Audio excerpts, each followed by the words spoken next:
RRB எக்ஸாம்ல இந்த question ப்ரீவியஸா simplification வந்து கேட்டிருக்காங்க.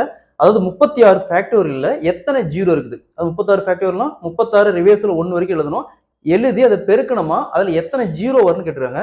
ஸோ இந்த மாதிரி சம் கேட்டாங்களா எப்படி நம்ம குயிக்கா சால்வ் பண்ணுறது பார்க்கலாம். அதற்கு முன்னாடி நம்ம சேனலை சப்ஸ்கிரைப் பண்ணாதீங்க, சப்ஸ்கிரைப் பண்ணி நம்ம சேனலை ஃபாலோ பண்ணிக்கோங்க. கொஸ்டின்ல 36 ஃபேக்டோரியல் இதுல எத்தனை பூஜ்ஜியம் உள்ளதுன்னு கேட்கறாங்க. ஸோ 36 ஃபேக்டோரியல் என்ன பண்ணுவோம், 36 இன்ட்டு 35 இன்ட்டு இப்படியே எழுதிட்டே போயிட்டு 1 வரைக்கும் ரைட் பண்ணணும். ஸோ இதை பெருக்கும் போது எத்தனை பூஜ்ஜியம் உள்ள வரும்னு கேட்கறாங்க. இந்த மாடல் சம் கேட்டாங்களா ஃபர்ஸ்ட் இந்த 36 மட்டும் எடுத்துக்காங்க. 36 எப்பவுமே காமனா 5ஆல வகுக்கணும். என்ன வேல்யூ கொடுத்தாலும் சரி 5ஆல தான் வகுக்கணும்.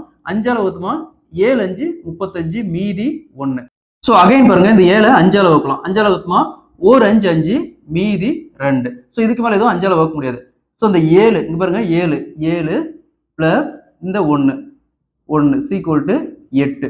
ஸோ நீங்க 36 ஃபேக்டோரியல்ல 1 வரைக்கும் பெருக்கி அதை பார்த்தாலும் மொத்தம் 8 ஜீரோ இருக்கும். அதுல 8 ஜீரோ வரும். Option D is the correct answer. இதே மாதிரி இந்த சம் பாருங்க 47 ஃபேக்டோரியல் எத்தனை பூஜ்ஜியம் உள்ளதுன்னு கேட்கறாங்க.